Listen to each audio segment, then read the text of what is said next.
جمعیت علماء اسلام نے 27ویں آئینی ترمیم کو کلیتاً مسترد کر دیا ہے۔ جبری طور پر اراکین کو توڑا پارٹیوں سے اور ایک جعلی اکثریت بنائی۔ یہ پارلیمنٹ کی فطری اور طبی اکثریت نہ تھی، بلکہ یہ 2/3 اکثریت جبری اور جعلی تھی۔ فوجی حکومت میں 8 سال تک زرداری صاحب جیل میں رہے اور ان پر الزامات تھے۔ زندگی کا ایک لمبا عرصہ انہوں نے ان الزامات کے دباؤ میں گزارا، عدالتوں میں ان کی پیشیاں ہوتی رہیں۔ آج اسی کو کہا جا رہا ہے کہ تا حیات آپ کے خلاف کوئی مقدمہ درج نہیں ہو سکے گا۔ اس کے بعد پھر وہ جو کچھ کرے اور جیسا کرے ان کو اتھارٹی دے دی گئی ہے۔ 27ویں آئینی ترمیم اور بعض ایسے قوانین جو اس دوران پارلیمنٹ میں پیش کیے گئے یا پاس کیے گئے، اس پر تفصیلی غور کیا گیا۔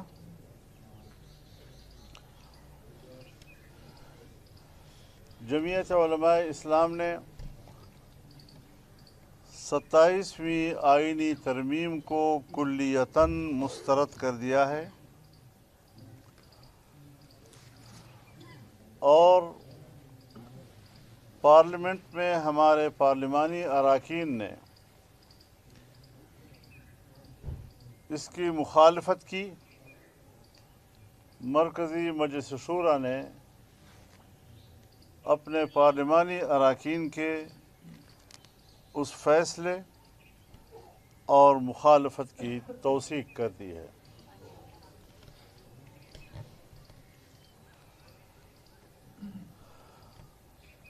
سب سے پہلے بنیادی مسئلے کو دیکھنا ہے کہ 1 سال قبل 26ویں آئینی ترمیم پارلیمنٹ میں لائی گئی اور 1 ماہ 1 ہفتے تک جمعیت علماء اسلام کے ساتھ حکومت کے مذاکرات ہوتے رہے۔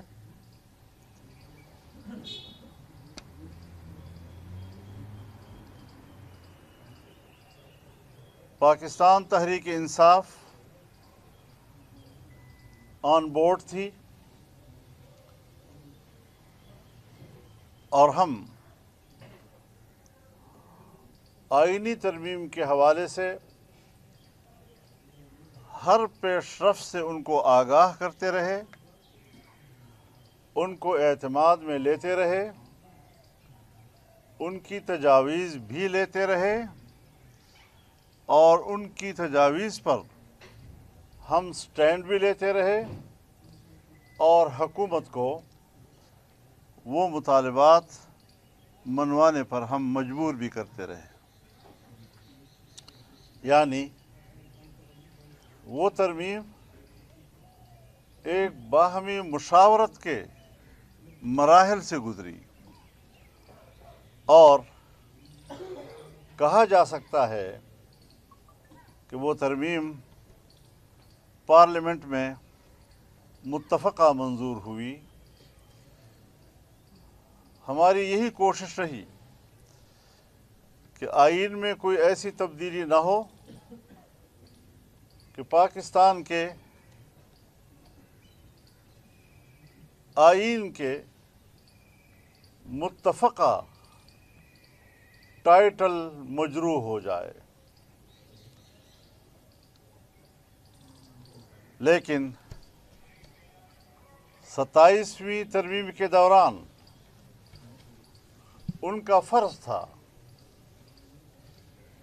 کہ وہ اپوزیشن سے مشاورت کرتی یا کم از کم جمعیت علماء اسلام کہ 26ویں ترمیم ہمارے ساتھ ایک عہد و پیمان تھا، انہوں نے ایک فریق کو اس دفعہ مکمل طور پر نظر انداز کیا۔ نظر انداز کیوں کیا؟ اس کی وجوہ بالکل واضح ہیں کہ انہوں نے جبری طور پر اراکین کو توڑا پارٹیوں سے اور ایک جعلی اکثریت بنائی۔ یہ پارلیمنٹ کی فطری اور طبعی اکثریت نہ تھی، بلکہ یہ 2/3 اکثریت جبری اور جعلی تھی۔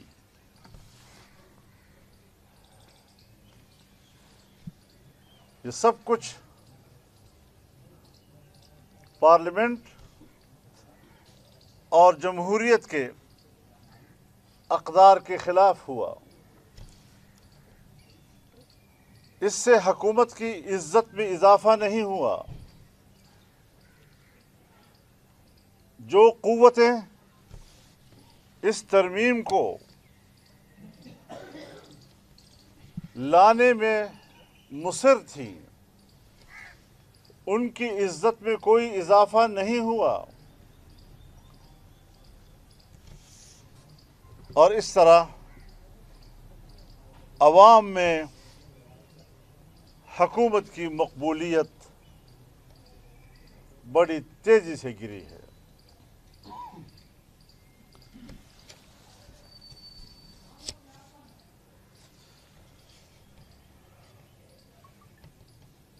اس 27ویں ترمیم میں جن چیزوں سے حکومت دستبردار ہوئی تھی،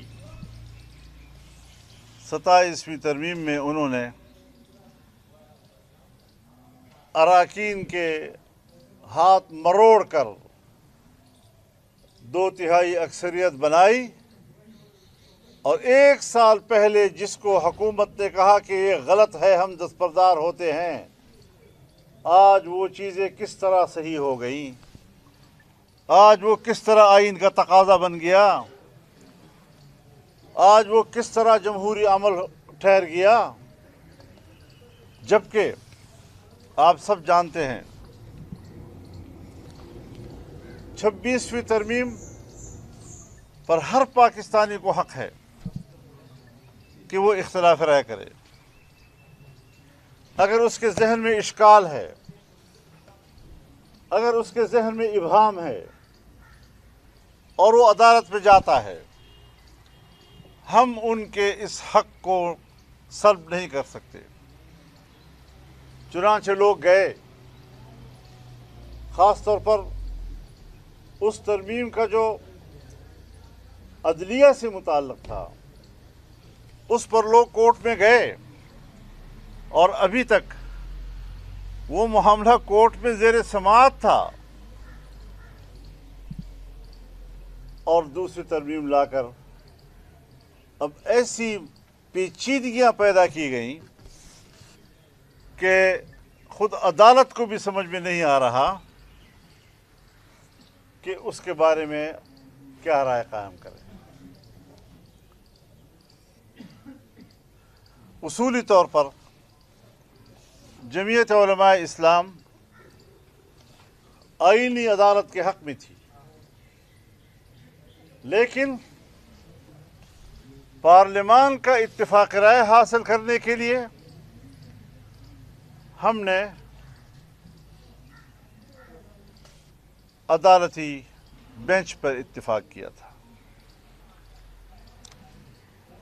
یہ تو جب آئین بھی بن رہا تھا تو اس وقت بھی مختلف معاملات پر مختلف پارٹیوں کے موقف مختلف تھے۔ اس وقت بھی پاکستان پیپلز پارٹی کی 2/3 اکثریت تھی، لیکن انہوں نے آئین سازی میں پارلیمنٹ کے اتفاق رائے کو ترجیح دی، چھوٹے صوبوں کو راضی کیا، ان کے اتفاق رائے کے ساتھ آئین بنا، حالانکہ وہاں پر تو کوئی ہارس ٹریڈنگ کی بھی ان کو ضرورت نہ تھی، ایک واضح 2/3 اکثریت تھی، لیکن اپوزیشن کو اعتماد میں لینا، چھوٹے صوبوں کو اعتماد میں لینا، ہر مکتب فکر کو اعتماد میں لے کر آئین بنانا، اس کو ترجیح دی گئی۔ میں نہیں سمجھتا کہ آج پاکستان پیپلز پارٹی کس طرح ذوالفقار علی بھٹو کے رویوں کے بالکل برعکس، جہاں ان سے توقع تھی کہ جن چیزوں پر انہوں نے 26ویں ترمیم میں اتفاق کیا تھا، آج یہاں وہ اس کا راستہ روکیں گے، لیکن وہ راستہ نہیں روک سکے، اور انہوں نے بھی جمہوریت کا نعرہ بلند کرنے کے باوجود جمہوریت کی نفی میں اپنا کردار ادا کیا۔ ہم ان سے ایک دوستانہ شکوہ ضرور رکھتے ہیں کہ انہوں نے اپنی روایات کو برقرار نہیں رکھا اور ایک غیر جمہوری عمل میں حکومت کا ساتھ دے دیا۔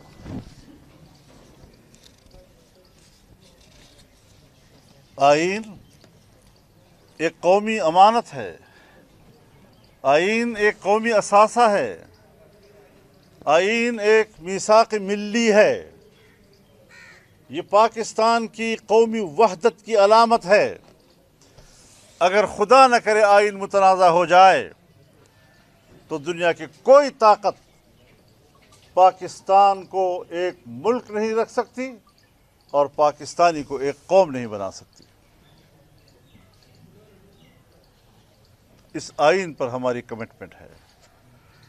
بارہا اس ایوان میں ہم اس آئین کے تحفظ کا حلف اٹھا چکے ہیں۔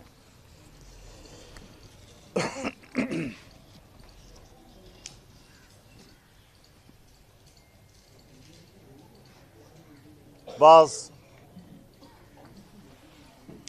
اہل منصب کو تاحیات استثناء دیا گیا۔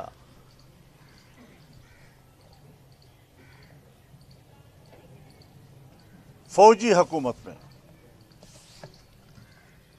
8 سال تک زرداری صاحب جیل میں رہے اور ان پر الزامات تھے۔ زندگی کا ایک لمبا عرصہ انہوں نے ان الزامات کے دباؤ میں گزارا، عدالتوں میں ان کی پیشیاں ہوتی رہیں۔ آج اسی کو کہا جا رہا ہے کہ تاحیات آپ کے خلاف کوئی مقدمہ درج نہیں ہو سکے گا۔ میرے ان پر کوئی الزامات نہیں ہیں، لیکن پاکستان کے ادارے، پاکستان کا قانون کیا ان کو 10-15 سال مسلسل عدالتوں میں پیش نہیں کرتا رہا؟ کس بنیاد پر؟ مختلف النوع مقدمات تھے۔ آج وہ یکدم اس منصب پر فائز ہونے کے بعد ایسا معصوم انسان کا روپ دھار گیا کہ اب تاحیات اس کے بارے میں کوئی مقدمہ ہی درج نہیں ہو سکے گا۔ اس کے بعد پھر وہ جو کچھ کرے اور جیسا کرے، ان کو اتھارٹی دے دی گئی ہے کہ آپ سب کچھ کر سکتے ہیں۔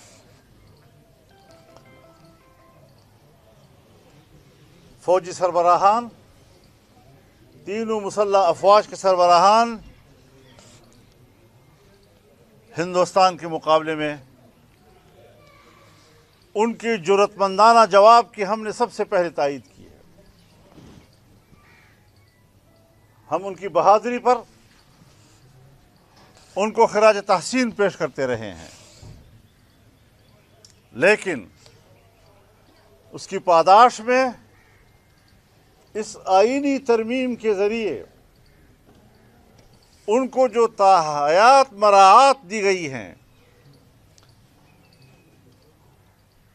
یہ شاید انوکھی قسم کی ایسی مراعات ہیں کہ پاکستان کا جمہوری معاشرہ اس کا بالکل بھی تقاضا نہیں کرتا۔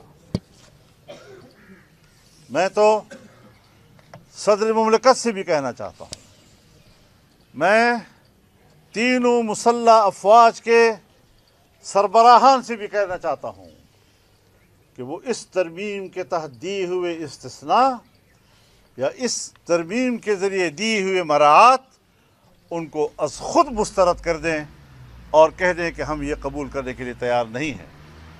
ہم ایک وفادار عام شہری کی طرح اور ایک وفادار سپاہی کی طرح سب کے ساتھ برابر کی زندگی گزارنا چاہتے ہیں، ورنہ یہ آئین تو طبقاتی نظام پیدا کرے گا۔ کچھ لوگ آئین سے ماورا ہوں گے اور کچھ پاکستانی وہ آئین کے پابند ہوں گے، قانون کے پابند ہوں گے، اور کچھ قانون سے ماورا ہوں گے۔ یہ کیا طبقاتی نظام ہے ملک کے اندر؟ مساوات کے نعرے لگانا اور اس کے بالکل تضاد کا قانون پاس کرنا، یہ میرے خیال میں کسی جمہوریت پسند اور نظریاتی شخص یا جماعت کے لیے شائع نشان نہیں ہے۔ معاشرتی لحاظ سے، جمہوری لحاظ سے غلط ہے، بلکہ یہ اسلامی جمہوریہ پاکستان ہے، اور اسلامی جمہوریہ پاکستان کے اس آئین میں قرآن و سنت کو اس ملک کے قانون سازی کا اساس قرار دیا گیا ہے، تو اسلامی تعلیمات کی بھی منافی ہے۔ اگر خلفائے راشدین وہ عدالت کے سامنے پیش ہو سکتے تھے، عام شہری ان کو عدالت میں لا کر کٹہرے میں کھڑا کر سکتا تھا، ہمارے حکمران خلفائے راشدین سے بھی بلند مرتبے کے ہو گئے ہیں۔ تاریخ اسلام میں اسلامی دنیا کے سربراہان عدالتوں میں لائے گئے، عدالتوں میں پیش ہوئے، عدالت کے فیصلے ان کے بارے میں ہوئے، لیکن یہاں پر مساوات کی باتیں ہو رہی ہیں۔ قانون کی نظر میں سب برابر ہیں، تو قائد اعظم کے وہ اصول جو پاکستان کے لیے تھے، یہ تو اس کی بھی نفی ہے۔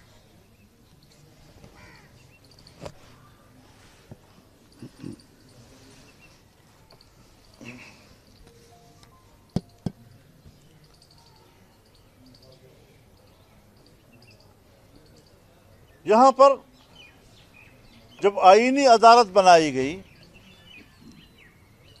ابھی تک یہ فیصلہ نہیں ہو سکا، اور یہاں ابہام موجود ہے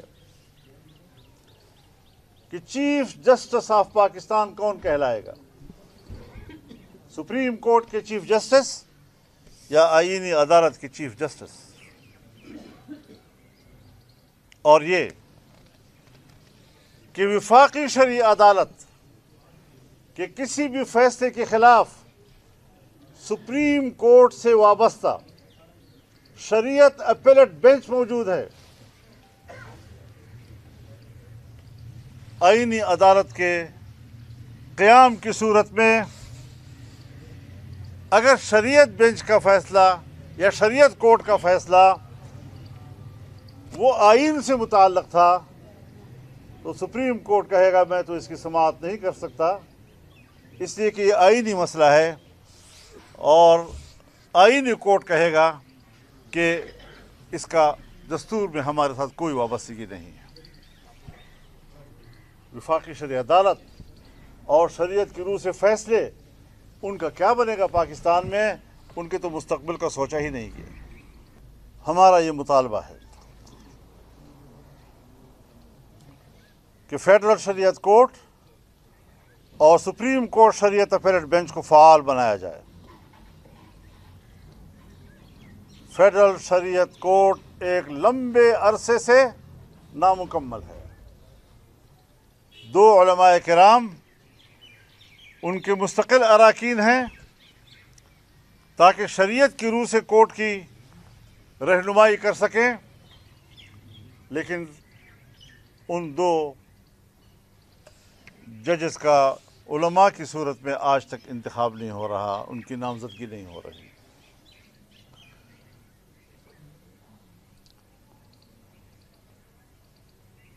اس لیے ایک تو شریعت کورٹ کو مکمل کرنے کی ضرورت ہے، اور دوسرا اس بات کو واضح کرنا کہ اگر اس کیس کا تعلق آئینی معاملات کے ساتھ ہو تو اس کی اپیل کہاں کی جائے، اس کو آئین میں واضح نہیں کیا گیا۔